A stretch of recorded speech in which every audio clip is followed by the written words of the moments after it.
In the last episode, we introduced a new demographic group to you called the Never Attenders. We're going to continue talking about them in this episode. And feel free to continue listening to this episode. But if you also want to go back and listen to the previous one, I would encourage you to do that because we define who the Never Attenders are. And in this episode, we're going to be talking about how you can reach the Never Attenders. So, Dad, I think a lot of people may have been surprised to learn that there are 45 million new people in this category. It's this growing category, and it's a growing percentage of the United States. And these are people who, it's not like they just come Christmas and Easter. They're not unchurched. These are people that just don't ever go to church. They're true never attenders. And as we mentioned in the last episode, it used to be that people might have a level of shame associated with this, but now there is very little shame associated. People are glad to say, yeah, I don't go to church. It's just not my thing. And that's what I hear so much. It's not my thing. Yeah. Honestly, when I share my faith and when I invite people from my community, and most of the time people are kind. They're even receptive. They're even willing to hear you out.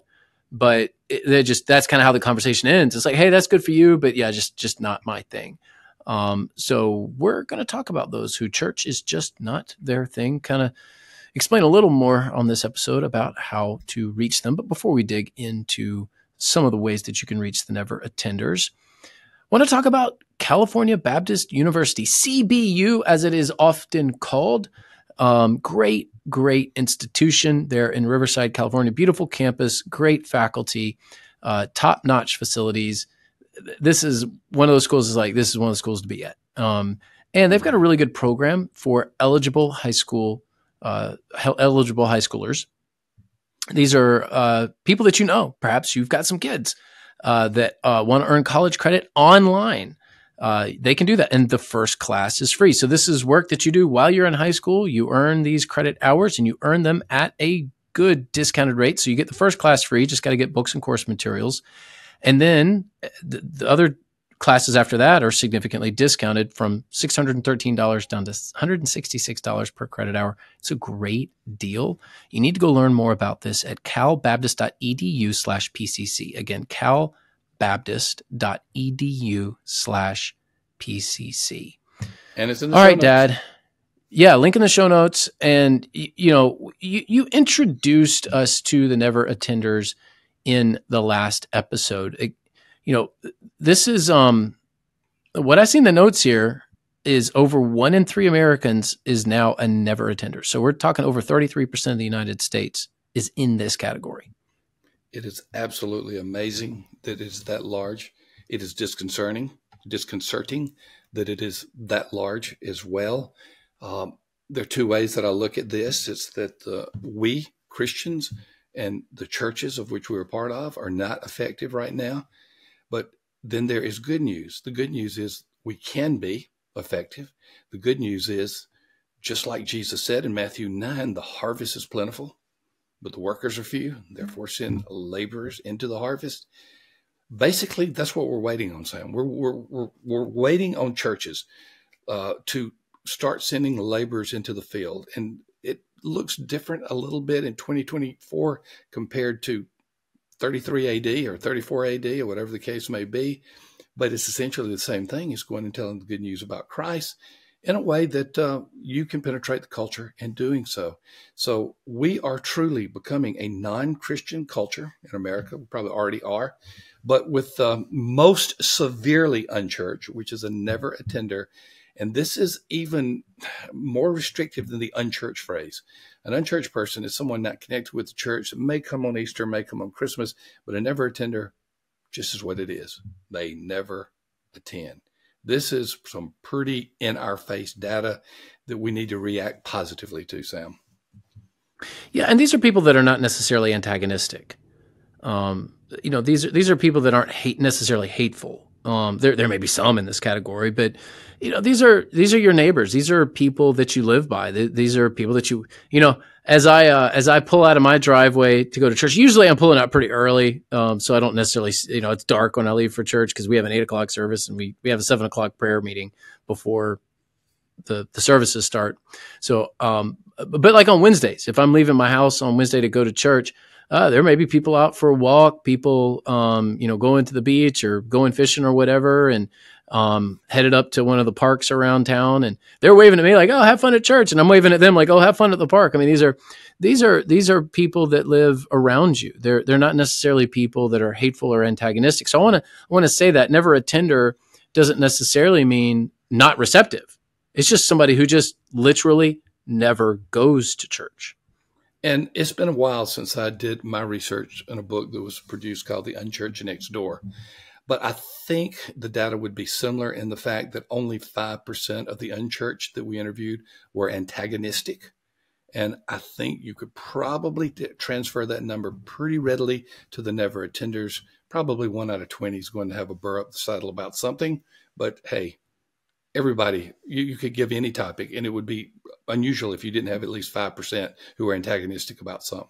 So you're right. This is a receptive group. I remember in my statistics class, so in my PhD program, I did a lot of statistics, and I remember one of our professors, and it was one of the better. By the way, statistics classes can be so boring, but this one wasn't. This one wasn't. I remember him saying, "You can get, if you're talking about survey responses of a true representative sample of the United States," he goes, "You can get 10% of people to say anything." Literally, do you believe in Bigfoot? Have you been abducted by aliens? 10% will say, yes, I have been abducted. He says it is, that 10% number, just about anybody will say anything. So when we're talking about less than 10% are antagonistic, that's just pretty normal. Like that's, by the way, that's, typical of any subset of, of America. So the point that we are making is, it's not like you have to avoid these people thinking that they're going to be hateful to you or anything. They're not. They need the gospel just like anyone else. Well, what else we know about the never attenders? They used to be the outlier group. They used to be those people, but now they're, as you are indicating, Sam, they are the good news neighbor. We've been talking about your good news neighbor resource, or they are the unchurched next door. That's my book. I wouldn't even go get it because it's been out of print. It's not out of print, but it's not worth getting. Well, it is. Never mind. I shouldn't have said that. But the never attender is anybody within any subsection, any group whatsoever, and they are not the outlier. They're not the weird creatures that we thought they were. But what is fascinating is the likelihood of the origination of this group. They were in another demographic category, and this is one that we use often. Not everybody uses this, called cultural Christians. And a cultural Christian is someone who says they are a Christian. They self-identify as a Christian because they want to be culturally accepted by being a Christian. So they want to be accepted in the business world. They want to be accepted in the political world. They want to be accepted in their neighborhoods or whatever social groups they're in. So they say, yes, I'm a Christian. But here is the reality. Cultural Christianity is almost gone. There are very few people that feel like they need to identify as a Christian, even when they aren't Christians, in order to be accepted. So where did they go? Many went from cultural Christianity to never attenders. And again, those are not necessarily fluid comments, or not necessarily apples and apples, but it's still the same demographic that's taken place. They're moving from the never attender, from the cultural Christian, where they would go occasionally just to be accepted. I can remember in one church where I was, the mayor was a member of my church, and you could be certain that he would probably miss for several months, but when it got close to political season, he would be a regular attender in our church. He wouldn't have to do that now. He would not have to do that. And so these never attenders are coming from a group that's almost gone, the cultural Christians. And we saw the disappearance of the cultural Christians accelerate during the pandemic. And so it was somewhat gradual enough that it didn't get enough attention. But when we got on the other side of the pandemic and we regathered, there were two things going on. Where did they go, and who are these people? Yeah, demographics change slowly and then suddenly, right? So it's like things build until you notice them, and then when you notice them, it feels like it happened overnight, but it's really been happening quite a long time. This is the case of the death of cultural Christianity. So as cultural Christianity has declined over the last 30 years, I mean, we are talking about a 30-year process at this point, perhaps even longer, but we'll just say 30 years for the sake of argument. As cultural Christianity has declined, the group that is the never attenders has gone up, and that makes perfect sense. If there's not a real reason, if there's, the social benefit is gone, then why would I go to church? But what has also happened is, many in this group have kids. They raised kids. And so you're talking about a whole 30 years. That's a whole generation, almost a generation and a half of declining culture Christianity, which means declining church attendance, which means that people over the last 30 years have just been coming to church less and less and less. They have kids who've never been to church. And if your child has never been to church, it's unlikely that just on their own as an 18-year-old, they're going to decide to just start going to church. That does happen, but it's pretty rare. So this all makes sense that you would see. I mean, if you really think about it demographically, it makes sense that we would have this group that now exists called the never attenders.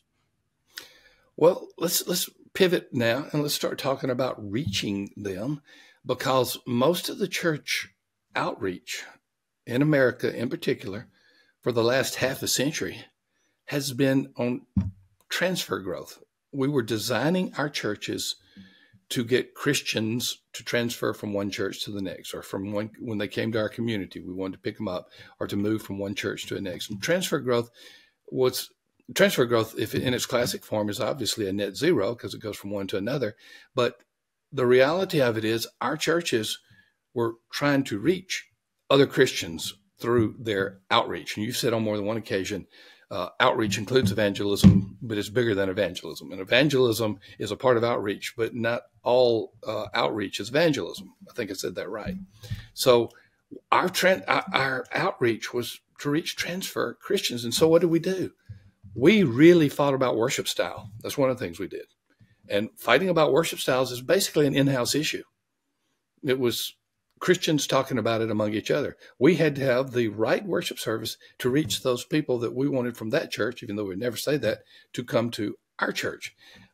I can tell you this, the true never attenders that I have connected with, whether as a pastor in more contemporary times today, just in my present position, that's not a big issue for them. The issue that's with those in the church, they're fighting over the minutia, and these never attenders, for the most part, have a much bigger concern.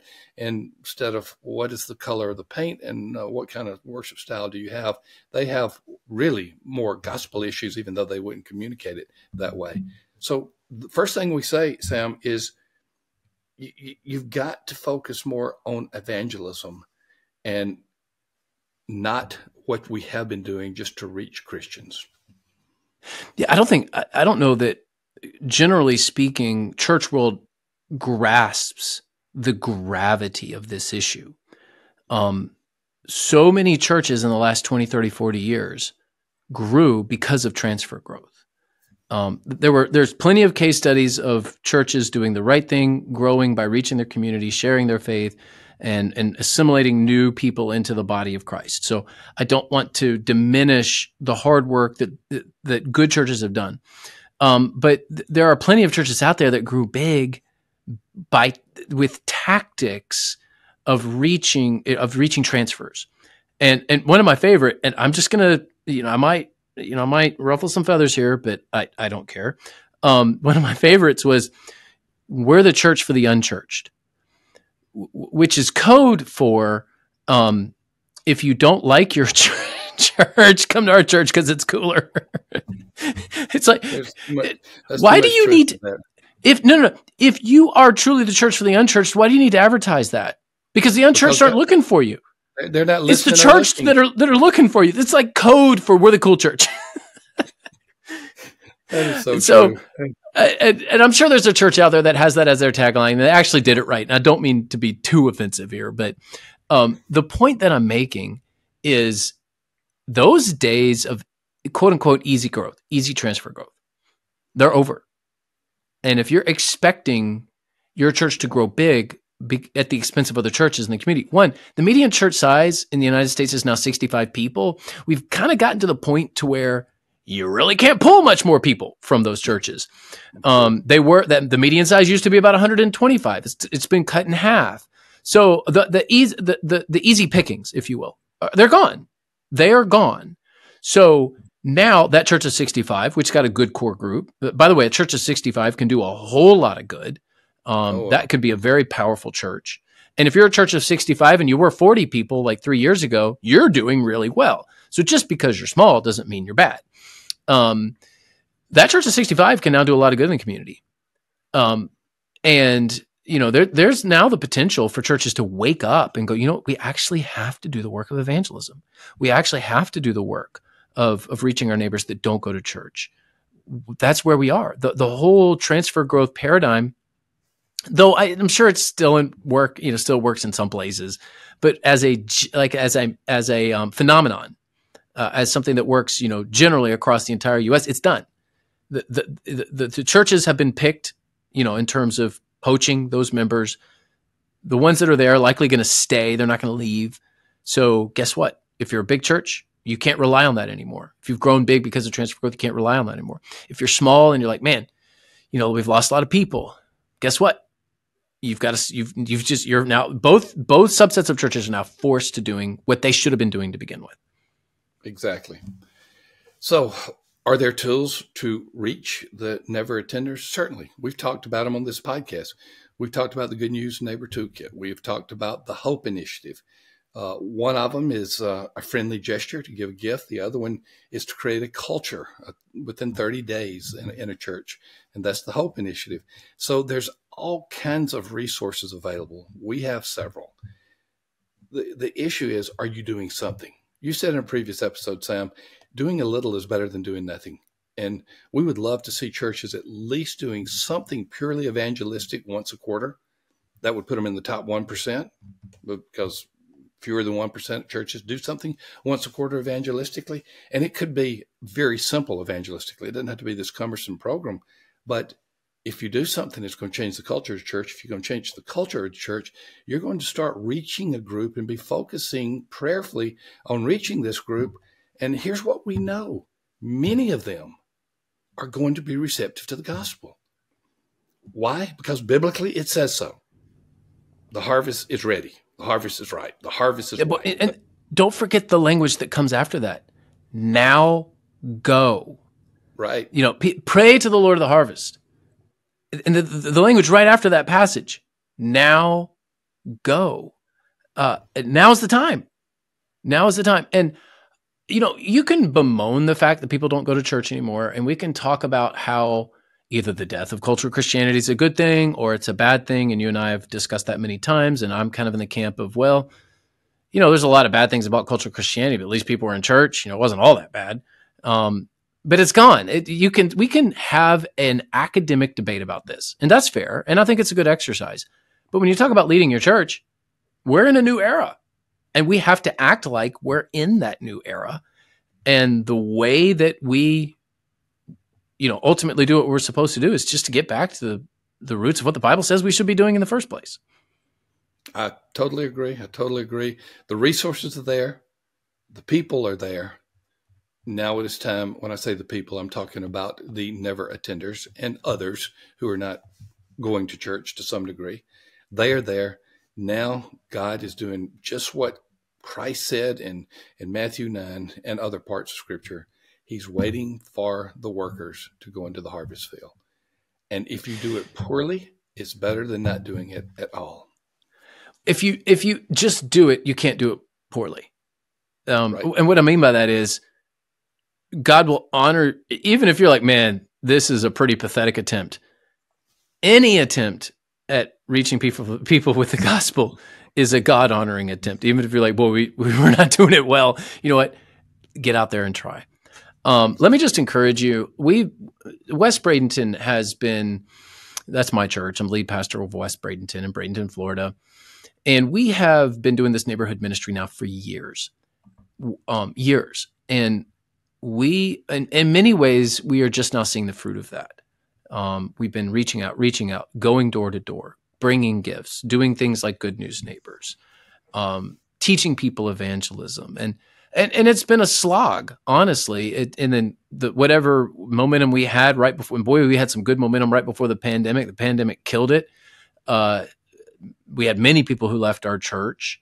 We were one of those churches that, let me just give you the numbers. We were averaging well over 700, and when we regathered, we were just over 300. And we were like, where did everyone go? But what we're seeing now, and what God has done, because we've just kept at it.